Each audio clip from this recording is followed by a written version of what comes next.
Cada día hay más necesidades, más tecnología disponible, más comodidades, más productos en las góndolas. Y cada día hay nuevas preguntas. ¿Qué hay en nuestros campos? ¿En nuestros platos? ¿En nuestras medicinas? ¿La era industrial ha intoxicado a nuestro mundo?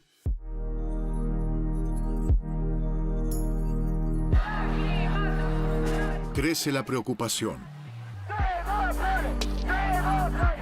Los ciudadanos acusan a las industrias de ocultarnos la verdad, y las industrias lo niegan. ¿Cómo posicionarnos? Recurrimos a la ciencia. Les pedimos a los investigadores que sean los jueces de estas nuevas batallas. Exigimos que entren al cuadrilátero. La ciencia como árbitro. Eso la convierte en un blanco. Una actividad a influenciar, a corromper o a socavar. Vivimos en un mundo donde muchas personas tienen intereses personales en negar información, pruebas científicas y desvirtúan la noción de que la ciencia puede brindarnos la verdad sobre el mundo natural. Buscan interferir en el normal desarrollo de la ciencia. Debemos identificar estos ataques, exponer las maniobras de los que intentan obstaculizar el avance del conocimiento. Y en ese contexto es esencial que entendamos quiénes son estas personas, qué hacen, por qué lo hacen y cómo lo hacen. Y debemos comprender cómo es que a veces el político participa en la difusión de esta ignorancia deliberada. Debemos visitar este terreno de la ignorancia fabricada.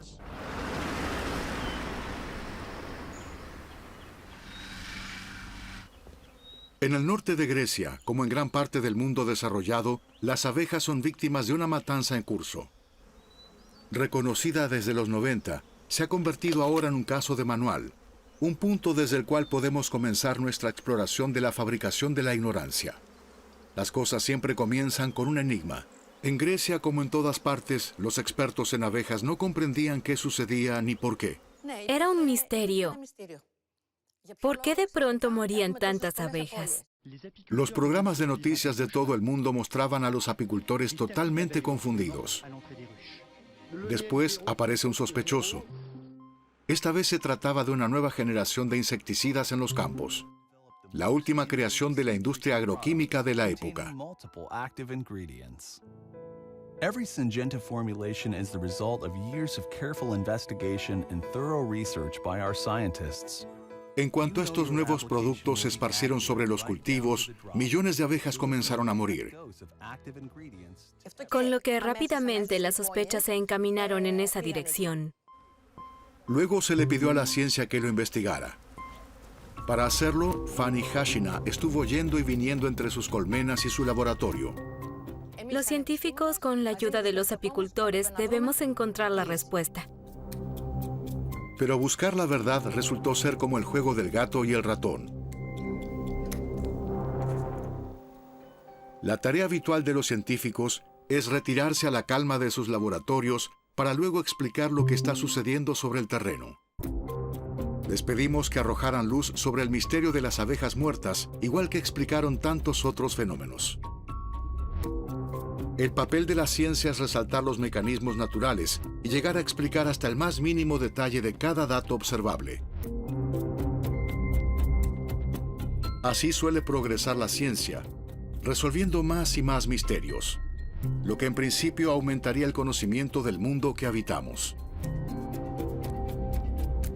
Sin embargo, esta cadena de transmisión a veces salta. A ojos de los científicos, un caso paradigmático en este sentido es el de la desaparición de las abejas. Un caso como el de las abejas y los pesticidas habría podido ser investigado recolectando información y siguiéndole la pista a las evidencias. El punto crucial de la idea es que cuando hallamos pruebas que nos dicen qué está pasando, contamos la verdad, toda la verdad y nada más que la verdad, más allá de las consecuencias que tenga. Nos comprometemos, de cierto modo, a aceptar la verdad de esos descubrimientos. Pero en el caso de las abejas, las cosas se desarrollaron de forma distinta. A comienzos de la década del 2000, informes gubernamentales de expertos mostraron el efecto tóxico de los neonicotinoides sobre las abejas, incluso en bajas dosis. Sin embargo, durante más de 20 años, no hubo unanimidad. No se llegó a un consenso sobre el vínculo entre estos pesticidas y la desaparición de las abejas. ¿Por qué llevó tanto tiempo?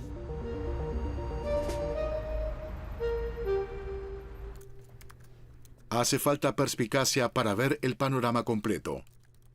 En cuanto apareció el problema de las abejas, las investigaciones de causas no vinculadas con los pesticidas se multiplicaron por 4 o por 5. Patógenos naturales como Varroa, Nosema apis y distintos virus, pero también malas prácticas de apicultura, cambio climático, pérdida del hábitat, iluminación nocturna, el avispón asiático y otras especies invasivas como el pequeño escarabajo de la colmena. Básicamente se intensificó la investigación de causas no vinculadas con los pesticidas, pero no la de los propios pesticidas.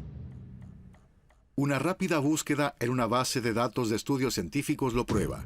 En cuanto se sospechó de los pesticidas, la cantidad de estudios públicos o privados que se concentraban en otras posibilidades se disparó.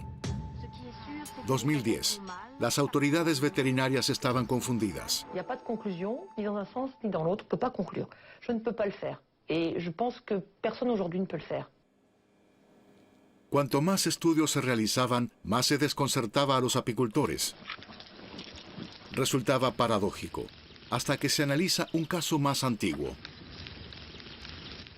Cuando ves que aparecen muchísimos estudios nuevos en un área en particular, un poco irónicamente, tienes la impresión de que se está intentando encontrar la verdad. Pero me recuerda mucho al caso de las grandes tabacaleras.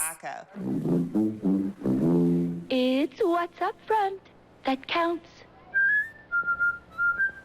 And up front ahead of the filter. Para comprenderlo, debemos regresar a la década de 1950, una época en la cual el tratamiento del tabaco era completamente irresponsable. Filter blend means fine tobacco for the best taste yet. That's Pero la actitud cambia pronto. What does this product contain? En diciembre de 1953 se conocieron las malas noticias. Investigadores provocaron cáncer en ratones al pintarlos con alquitrán de cigarrillos. Después de este descubrimiento, estalló la guerra. Las tabacaleras tuvieron una gran crisis porque no podían refutar las pruebas y decir que se equivocaban. Solo podían decir, no lo sabemos. Entonces, los líderes de todas las grandes tabacaleras se reunieron en la ciudad de Nueva York. Ahora sabemos que se reunieron en el Hotel Plaza de Nueva York en diciembre. Fueron los jefes de 7 enormes fabricantes, conocidos colectivamente como el Gran Tabaco. Imaginen la escena.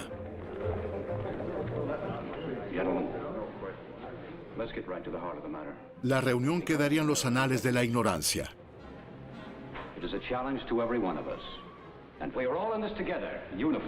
Para hacer frente a los avances científicos, los fabricantes de cigarrillos idearon un plan. Lanzaron una campaña en la cual decían, estamos al tanto de esto. Creemos que hay problemas y es un tema que nos preocupa muchísimo. Now we are beginning a campaign to spell out that basic point so that no one will fail to get it. Decidieron hacer una declaración pública. Prometemos ayuda y asistencia al esfuerzo de la investigación en todas las fases del uso del tabaco y la salud. Para este propósito, estableceremos un grupo conjunto de la industria del tabaco, el Comité de Investigación de la Industria del Tabaco. Good statement. Yes. La prensa publicó la declaración. La industria del tabaco fomentará investigaciones científicas.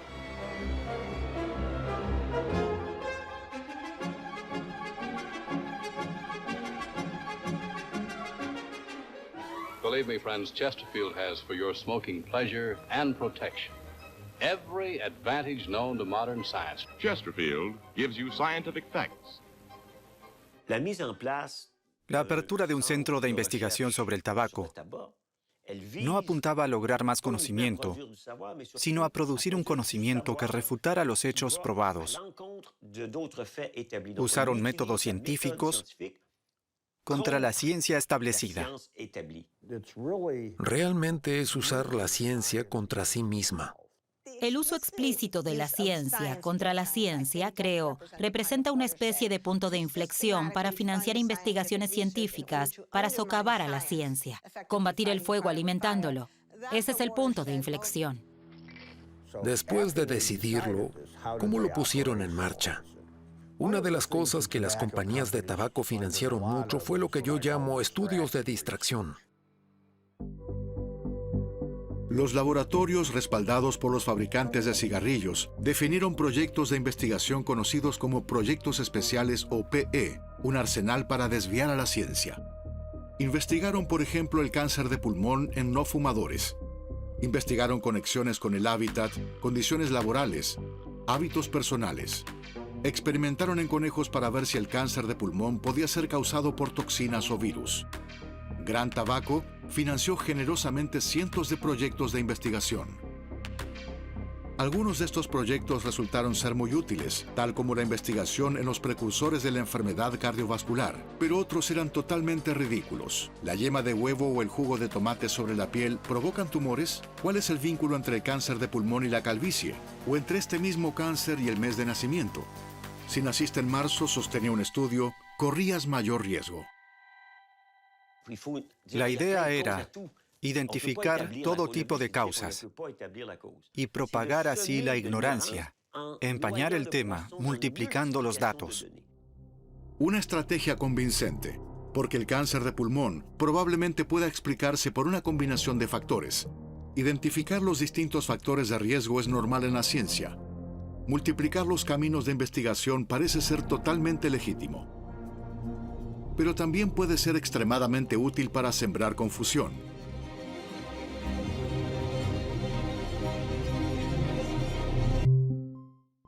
Se vuelve imposible probar la culpa del sospechoso, y esa era la meta.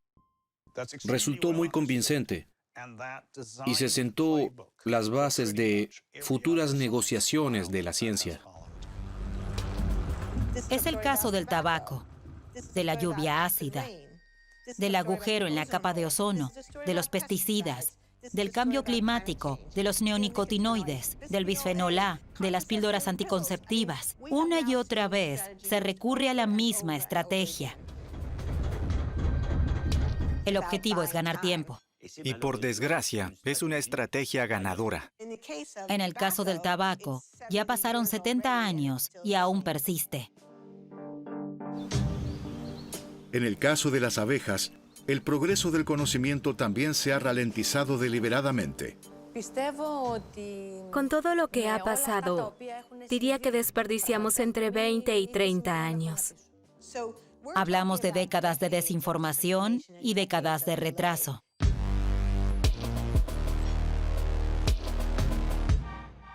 Mientras tanto, las compañías ganan un montón de dinero.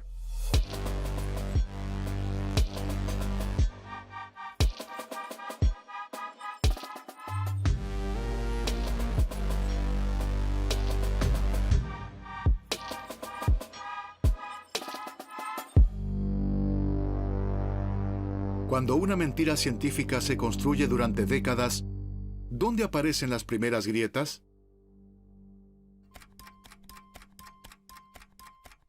40 años después de las primeras alertas sobre el tabaco, en algún lugar de Estados Unidos, un humilde empleado realiza un acto que cambiaría todo.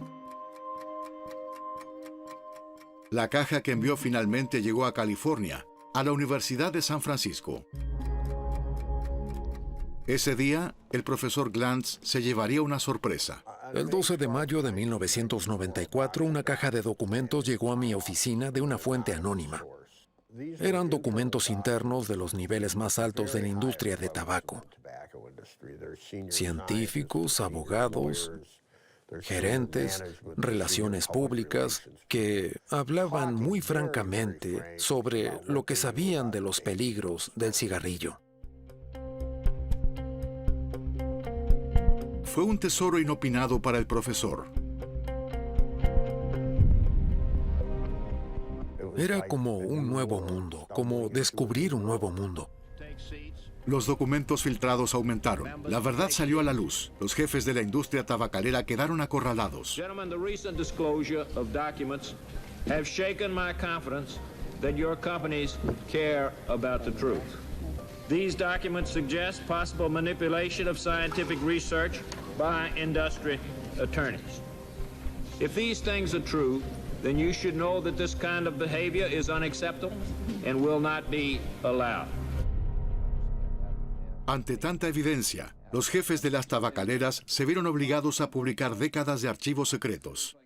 Y la colección, que comenzó con unas pocas miles de páginas, ahora ronda las 93 millones de páginas. Estos documentos están en los archivos de la Universidad de San Francisco. Contienen todos los detalles de una masiva manipulación de la ciencia y las tácticas utilizadas, los investigadores reclutados y las sumas de dinero involucradas. Entre estos documentos, una nota interna de 1969 resume por sí sola lo que la industria del tabaco había decidido producir. La duda es nuestro producto, porque es el mejor medio para competir con el conocimiento que existe en la mente del público general. También es el medio para crear una controversia. La estrategia clave es crear dudas sobre la ciencia. La duda es el arma perfecta. Es eficaz, pero también perniciosa porque la duda es legítimamente parte de la ciencia. De hecho, es un impulsor esencial de la ciencia. Investigamos cosas porque tenemos preguntas sobre ellas, porque tenemos curiosidad o porque dudamos de que la explicación existente sea adecuada. Necesitamos la duda en la ciencia. La palabra duda es clave para la ciencia. Siempre decimos, la ciencia duda.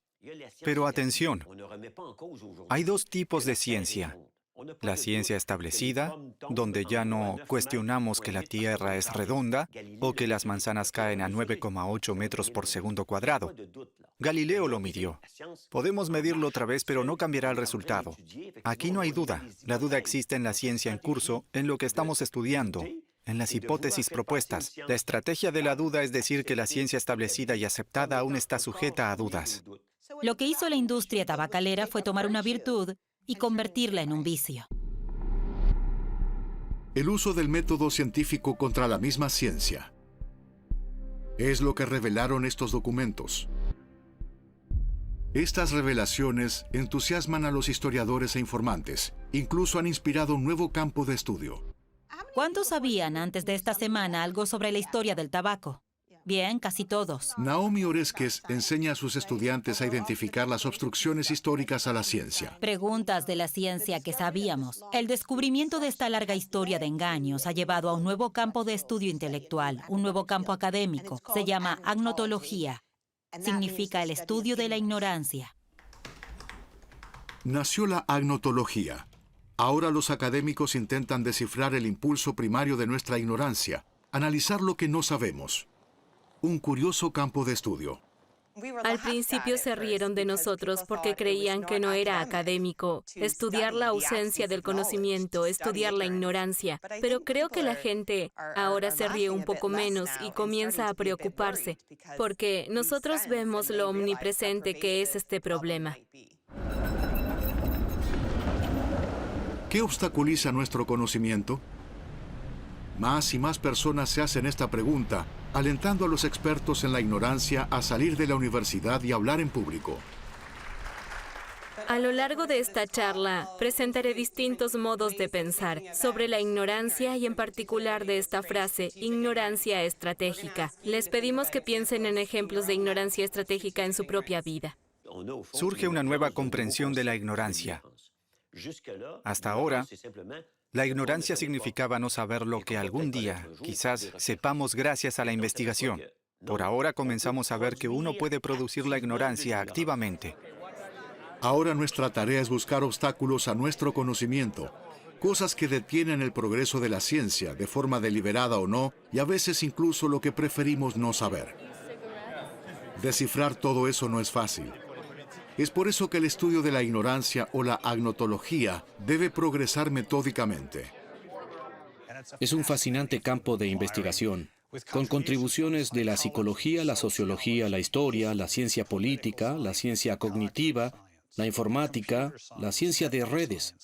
Hay muchas disciplinas involucradas que pueden ayudarnos a entender cómo la ignorancia se fabrica y cómo podemos protegernos contra ella.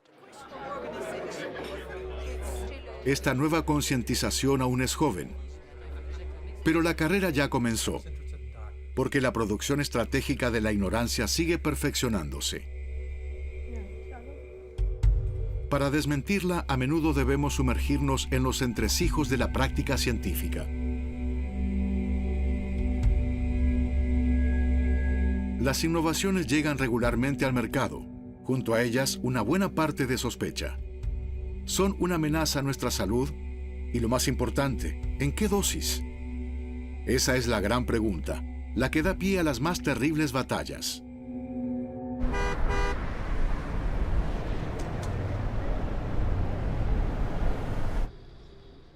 Una de esas batallas comenzó en este laboratorio un día de 1989. Carlos Sonnenschein y Ana Soto son biólogos. Durante años intentaron resolver el misterio de la proliferación celular en el cáncer. De pronto, delante de sus ojos, algunas células de control cultivadas en un tubo de ensayo comenzaron a proliferar sin ninguna razón aparente. Fue una verdadera investigación de Sherlock Holmes. Intentar descifrar de dónde salió eso, porque eso es lo primero que debes hacer, identificar la fuente. Revisaron cada parte del equipo de laboratorio. 4 meses de suspenso. Finalmente hallaron al culpable: los tubos del centrifugador. Estaban hechos de un material que debía ser inerte, pero no lo era. El plástico usado contenía y dispersaba una sustancia que actuaba como el estrógeno hormonal. A Carlos y a mí nos inquietó mucho este descubrimiento. Nos pareció algo muy importante. Si pueden hallar esta sustancia aquí, ¿puede estar en otras cosas? ¿En juguetes? ¿En botellas? ¿Contenedores de comida? ¿En todos los plásticos que terminan en el medio ambiente? ¿Y cómo afecta a nuestro organismo? La gran pregunta es establecer las dosis a las cuales el público puede estar expuesto sin que represente un riesgo a la salud. Esa pregunta es la madre de todas las batallas. El efecto del producto X sobre la salud es estudiado por los toxicólogos. La regla aceptada tiene siglos de antigüedad. Es simple y parece tener mucho sentido. El efecto es proporcional a la cantidad absorbida. Es cierto para el azúcar, para las grasas. Es cierto para casi todos los productos. De acuerdo a las reglas de la toxicología, algo es venenoso en función de la dosis. Una cantidad por debajo de esa dosis no es venenosa. De acuerdo a esta regla, un plástico con las características de una hormona que termina en la boca de un bebé no debería suponer un problema, porque la cantidad de estrógeno sintético ingerido es pequeña. ¿Verdadero o falso? Ese es el kit de la batalla.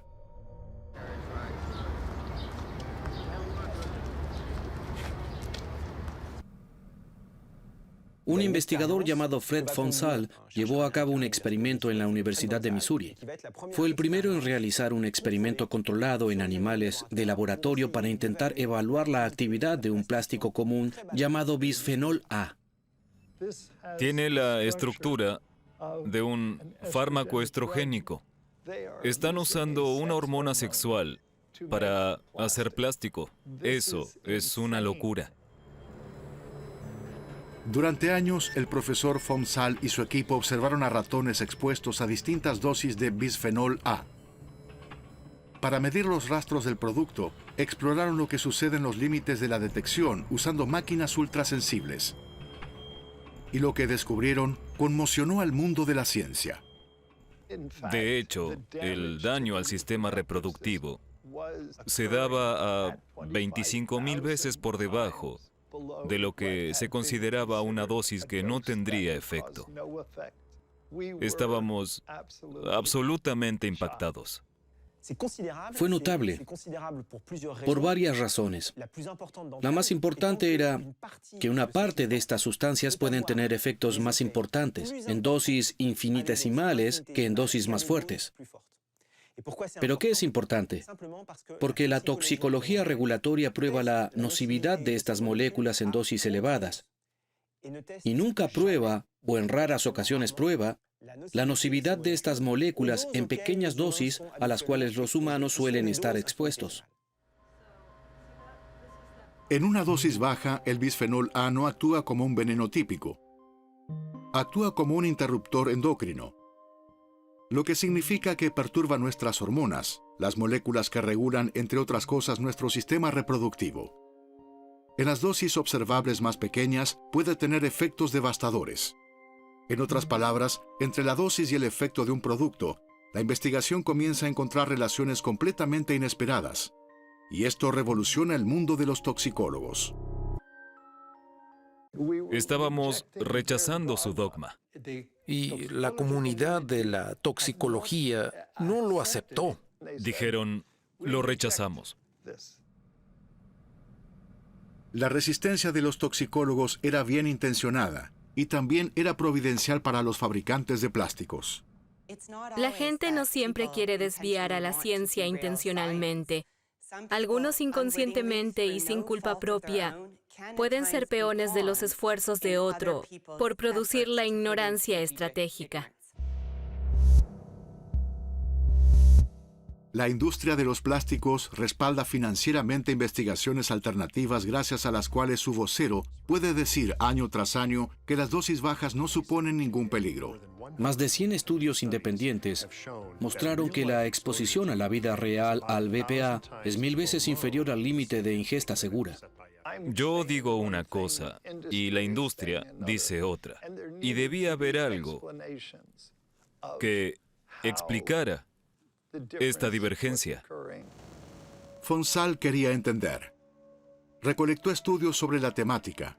Como un verdadero agnotólogo, comenzó a investigar para descubrir por qué las conclusiones divergían. Durante ese tiempo no dormí mucho. Sí bebí mucho café.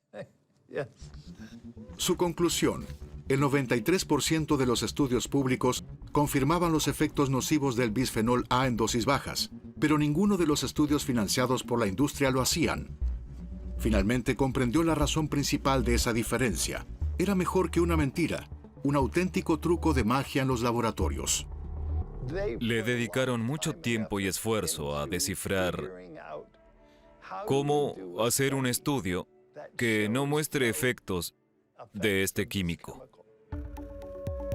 ¿Cómo logras eso? Primero encuentras el modelo animal correcto. Eso comienza con estos catálogos de ratas y ratones de laboratorio. Puedes escogerlos de acuerdo a sus parámetros biológicos. Los ordenas a medida de acuerdo con las necesidades del experimento que quieres realizar. Luego los envían directo a tu laboratorio. Los grupos de la industria usaban un animal muy extraño para intentar demostrar que el bisfenol A no era dañino. Si te interesa demostrar que el bisfenol A no es estrogénico, seleccionarás una raza de ratas en las cuales el bisfenol A no se transforme en un compuesto estrogénico. Debes tener mucho cuidado con el modelo que escojas, porque puedes elegir el modelo incorrecto. Y puedes elegir el modelo incorrecto porque no sabes, o puedes elegir el modelo incorrecto porque sabes muy bien lo que haces. ¿Cómo puedes hacerlo? Ratas creadas a medida para probar la inocuidad del bisfenol A, otro truco exitoso de los ilusionistas de la ciencia.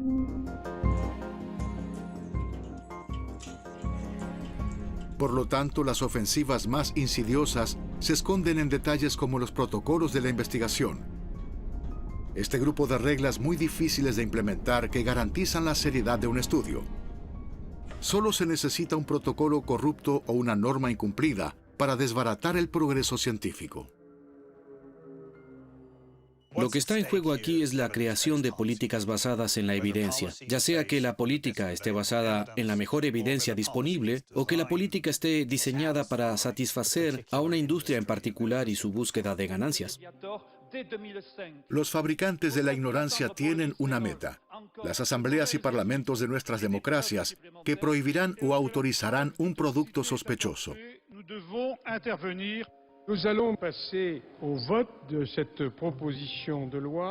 En cuanto dejamos de legislar atendiendo a las evidencias científicas, renunciamos a la democracia.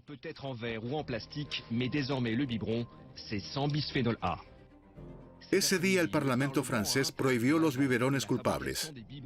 Pero la prohibición solo aplica a un interruptor endocrino, presente en un solo producto, vendido en un solo país.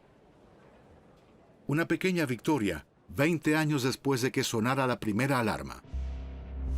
Por lo tanto, sigue encubriéndose un grave problema de salud pública. Entre la población, vemos un aumento marcado en problemas metabólicos, obesidad, diabetes, cáncer dependiente de hormonas, trastornos neuroconductuales e infertilidad. En esta explosión de casos, los interruptores endocrinos son los principales sospechosos porque los organismos de todos están impregnados de ellos. Entre tanto, los defensores de la industria del plástico siguen sembrando dudas. The presence of a chemical in your body does not mean it's harmful. Tales afirmaciones se difunden en Internet. Yes, BPA is safe.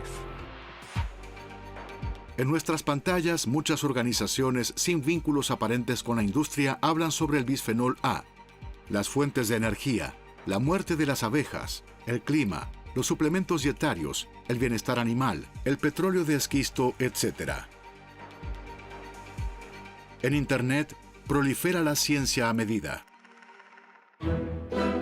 Y el blanco es el público general. Nosotros y nuestras opiniones.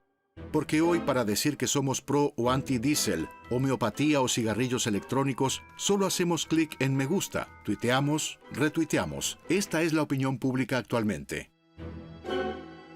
Anónimas pero globales, las redes sociales parecen ser el foro ideal para interferir en cualquier debate.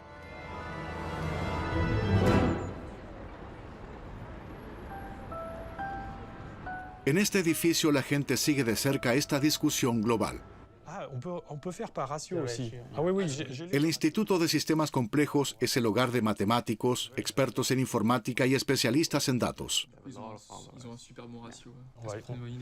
Desarrollan herramientas para analizar la conversación permanente en redes sociales.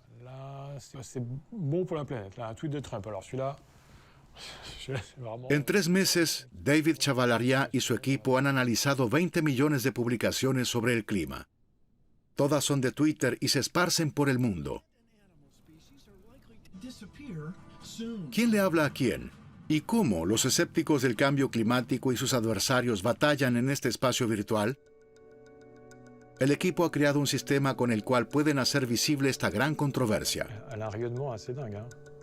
Un punto es una persona.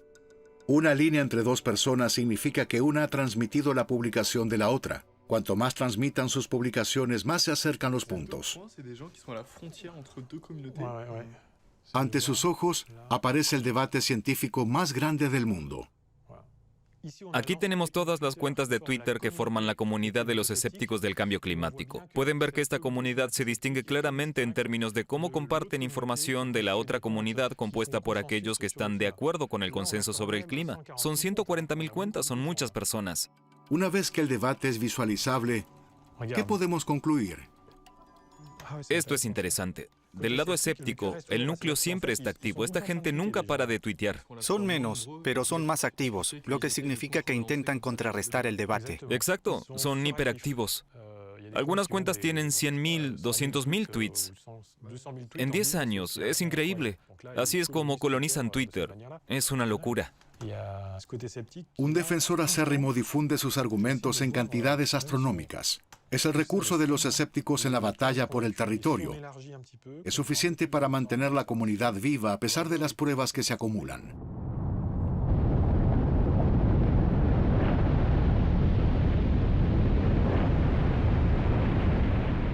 Para la casi unánime comunidad científica, el calentamiento global es innegable y el impacto es evidente.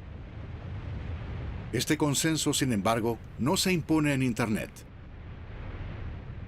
Vemos muy regularmente hechos científicos que desmienten las teorías de los escépticos, lo cual es potencialmente peligroso para la comunidad, porque pueden perder miembros. Hay una especie de reacción inoculante. Durante 2 o 3 días, inundan las redes sociales con hechos alternativos y mantienen su visibilidad en un ambiente globalizado. Sin redes sociales, las comunidades de este tamaño no podrían sobrevivir a los hechos que claramente desmienten sus creencias.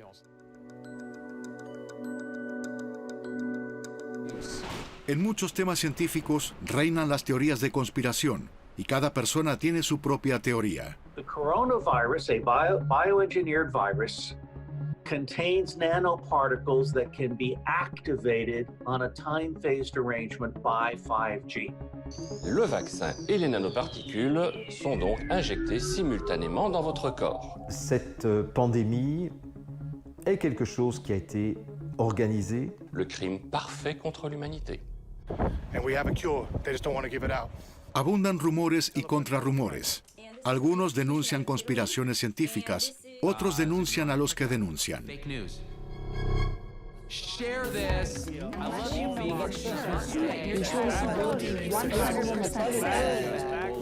Los dos grupos se enfrentan en las redes.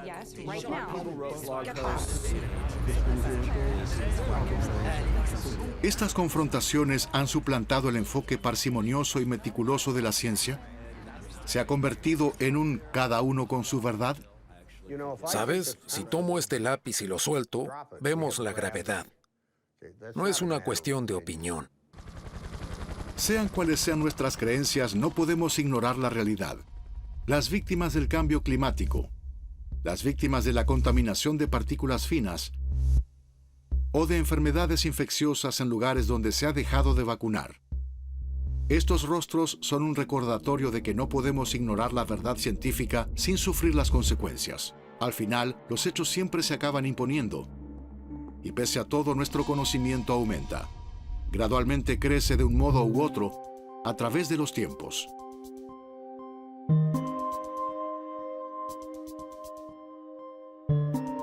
Hace unos siglos, tenías que ser un demente para ir contra la creencia común y decir que el sol y las estrellas no giran alrededor de nosotros, sino que es la Tierra la que gira y gira como un trompo. Los que intentaron probarlo al principio lo pagaron caro. El trabajo de Copérnico se prohibió. Galileo fue sentenciado a arresto domiciliario perpetuo. Sus investigaciones contravinieron uno de los presupuestos básicos de su época. Otra época, otra realidad. Lo que hoy hace girar al mundo es la economía. Cuando la ley del mercado reemplaza la de la Iglesia, ¿qué límites se le impondrán a la ciencia? Este nuevo enfrentamiento decidirá qué investigaciones se aceptan. Claro que hay casos en los que el investigador tiene un conflicto de intereses. El científico que deja de ser objetivo porque está influenciado por su financiación. Pero el control de la economía sobre la ciencia supera estos casos individuales. El impacto que las leyes del mercado tienen sobre la investigación solo puede medirse si analizamos el panorama completo. La infraestructura actual, dentro de la cual se lleva a cabo la ciencia, influye muchísimo sobre el tipo de ciencia que hacemos.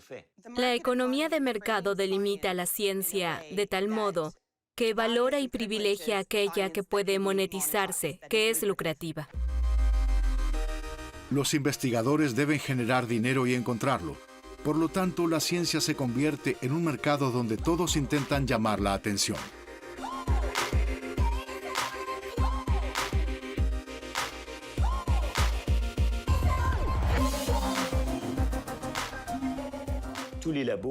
Todos los laboratorios compiten. Tienen que resaltar sus especialidades y pensar en palabras claves que son tendencia. A comienzo de la década de 2000, la palabra mágica era genómica.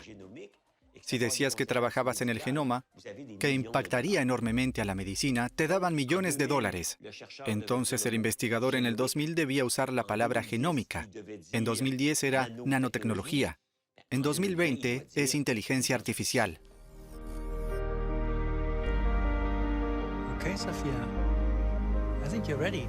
La competencia actual orienta a la ciencia en una determinada dirección. They upgraded my mind a bit. My artificial intelligence. This is too cool. I can walk. Mientras tanto, hay muchísimos campos desconocidos que se dejan de lado. Menos de moda o menos redituables a corto plazo, ciertos campos científicos se han abandonado.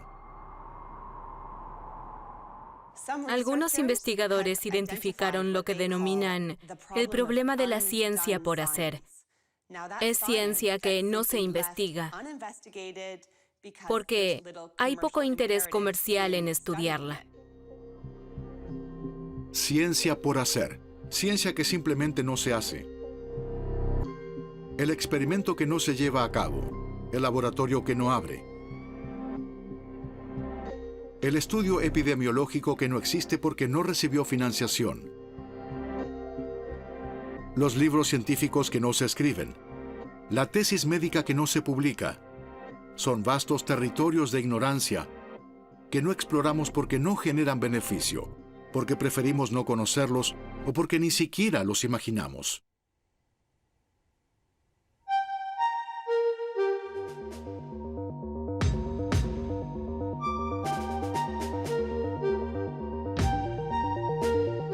Nuestra necesidad de conocer no tiene límites, y nuestro asombro ante la ciencia es permanente.